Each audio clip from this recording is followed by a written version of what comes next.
आज की वीडियो में हम जानने वाले हैं धान में आखिरी उर्वरक हमें कौन सा देना चाहिए, यानी आखिरी में हम कौन सी खाद दें जिससे हमारी पैदावार बढ़ सके, पैदावार में हम कुछ बढ़ोतरी कर सकें, जो बालियों में दाने आए सही ढंग से भर सकें। पूरी जानकारी इस संबंध में मिलने वाली है। साथ ही साथ मैं अन्य जानकारी भी आपको दूंगा कि इस समय कौन सी सावधानियाँ आपको बरतनी चाहिए, धान के पौधे की समुचित देखभाल आपको कैसे करनी है। तो इस संबंध में पूरी जानकारी आज की वीडियो में मिलने वाली है। भले ही आप में अभी बालियाँ ना निकली हों या फिर बालियाँ निकल चुकी हों, दोनों कंडीशन में आज की वीडियो आपके लिए खास ही होने वाली है।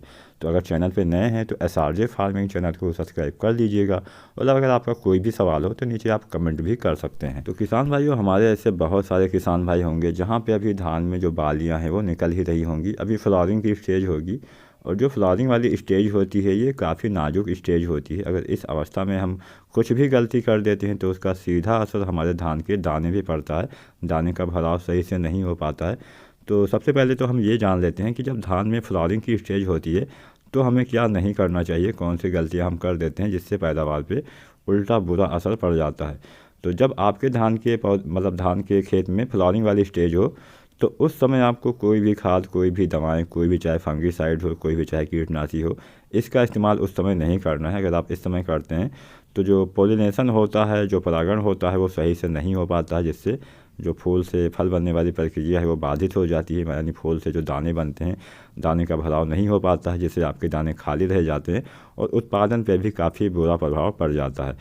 तो इसलिए जब धान में फ्लावरिंग वाली स्टेज हो तो कोई भी दवाएं, कोई भी कीटनाशी, कोई भी आपको फफूंदनाशी हो या फिर कोई भी उर्वरक हो यानी खाद हो, इसका इस्तेमाल नहीं करना चाहिए। इसके साथ आपको एक बात का ध्यान और रखना है, जब धान में फ्लावरिंग की स्टेज होती है उस समय पानी की कमी भी आपको नहीं होने देनी चाहिए। फ्लावरिंग ही नहीं, जब धान में गबोट की अवस्था होती है यानी बालियाँ निकलने से पहले वाली अवस्था से लेके जब तक आपके धान में बालियाँ नहीं निकल जाती हैं और बालियों में दाने नहीं भर जाते हैं, इन सभी कंडीशन में यानी आप समझ लीजिए मोटी मोटी आपको ये समझना है कि जब धान में गबोट अवस्था हो जाती है उसके बाद से धान में पानी की कमी आपको नहीं होने देनी है, जब तक आपकी धान की फसल पक के तैयार नहीं हो जाती है। जब हमारी फसल एकदम पकने की अवस्था में चली जाती है तो उस अवस्था में हम पानी निकाल देते हैं ताकि हमें जो फसल कटने में दिक्कत ना हो। तो तब तक आपको पानी की कमी अपने धान की फसल में नहीं करना है। 1 से 2 इंच 3 इंच तक पानी आपको भर के रखना होता है। अगर आपका खेत ऐसा है जहाँ पे पानी ना रुकता हो तो वहाँ पे आपको नमी ही बनाए रखनी चाहिए। और कोई भी दवाएं, कोई भी खादें आपको तभी प्रयोग करनी है जब धान में नमी हो। तो सबसे पहले तो आपको ये ध्यान रखना है कि फ्लावरिंग की स्टेज में गलती नहीं करनी है। दूसरा हम बात करते हैं कि अभी बहुत सारे किसान भाई हमारे ऐसे होंगे जहाँ पे धान में बालियाँ नहीं निकली होंगी, अभी भी गबोट की अवस्था है या फिर 1-2 बालियाँ निकल आई हैं। तो अभी भी किसान भाई उन खेतों में जहाँ पे बालियाँ नहीं निकली है तो वहाँ पे आप NPK 05234 का इस्तेमाल कर सकते हैं। वहाँ पे आपको इस्तेमाल कर लेना चाहिए अगर अभी भी आपके धान में बालियाँ नहीं निकली है। तो 05234 का इस्तेमाल आपको लगभग 1.5 किलोग्राम प्रत्येक एकड़ के हिसाब से करना होता है। 1.5 किलोग्राम आप NPK लीजिए और 160 से 170 180 लीटर पानी में घोल के आपको स्प्रे करना चाहिए। और इस समय अगर आप NPK 05234 का इस्तेमाल कर रहे हैं यानी बालियाँ निकलने से पहले, तो आपको उसके साथ में जो बोरोन होता है उसको भी यूज कर लेना चाहिए। बोरोन 90 से 100 ग्राम प्रत्येक एकड़ के हिसाब से इस्तेमाल आपको कर लेना है। ये आपको करना है बालियाँ निकलने से पहले। लेकिन हाँ, फ्लावरिंग की स्टेज में ये NPK आपको नहीं देना होता है, कोई भी चीज़ें आपको नहीं देना होता है, जैसे कि मैंने पहले आपको बता दिया है।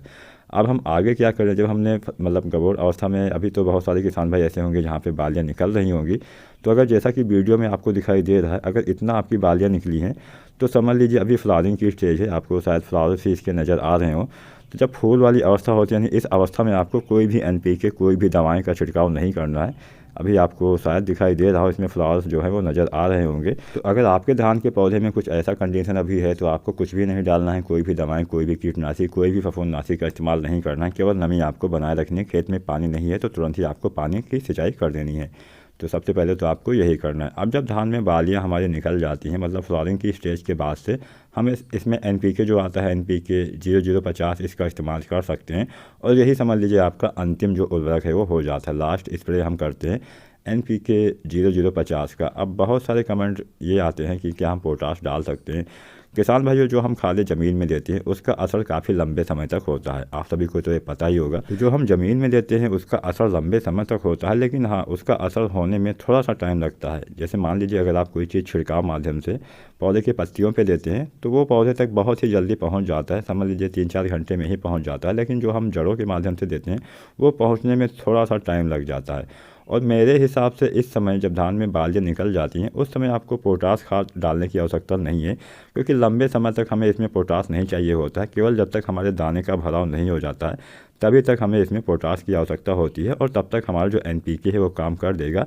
एनपीके में भी 50% पोटास पाया जाता है, एनपीके जो आता है 0050। तो इसका इस्तेमाल धान में बालियाँ निकलने के बाद आपको करना चाहिए। लास्ट स्प्रे आपको इसी का करना है, और बहुत अधिक मात्रा में आपको इस समय इस्तेमाल नहीं करना है। बहुत सी मैंने वीडियो देखी है यूट्यूब पर, आपको देखने को मिल जाएगी, जहाँ पे बोला गया कि हाँ धान में लास्ट जब हम स्प्रे करते हैं तो उसके साथ में हम बोरोन भी दें, लेकिन ऐसा आपको नहीं करना है। धान में जब आप अंतिम स्प्रे करते हैं तो उस समय बोरोन खाद देने से कोई लाभ नहीं होता, क्योंकि बोरोन खाद जो होता है वो पॉलिनेशन में मदद करता है, पौधे में जो परागण होता है उसकी प्रक्रिया में मदद करता है। और ये प्रक्रिया तब होती है जब धान में बालियाँ, मतलब बालियों में जो फ्लावरिंग है वो आई होती है, बाद में इसका कोई काम नहीं होता। तो इसलिए बाद में आपको एनपीके जो आता है 0050 इसका आपको देना होता है, छिड़काव करना होता है। बहुत से किसान भाइयों से मैंने ये भी सुना है कि जब हम एनपीके खाद का छिड़काव करते हैं तो कई बार दाने में धब्बे पड़ जाते हैं, ऐसी समस्या आ जाती है। ऐसा केवल इसी वजह से होती है, केवल हम ज़्यादा जब मात्रा में यूज कर देते हैं या फिर बहुत सारा कॉम्बिनेशन एक साथ डाल देते हैं। कई बार बहुत सारे किसान भाई एनपीके के साथ में बहुत सारी चीज़ें मिलाकर डाल देते हैं। तो आपको 1.5 किलोग्राम मात्रा प्रत्येक एकड़ के हिसाब से यूज करना है। 160 से 180 लीटर पानी में आपको घोल के स्प्रे करना होता है। वीडियो पसंद आई हो तो लाइक ज़रूर करना, सब्सक्राइब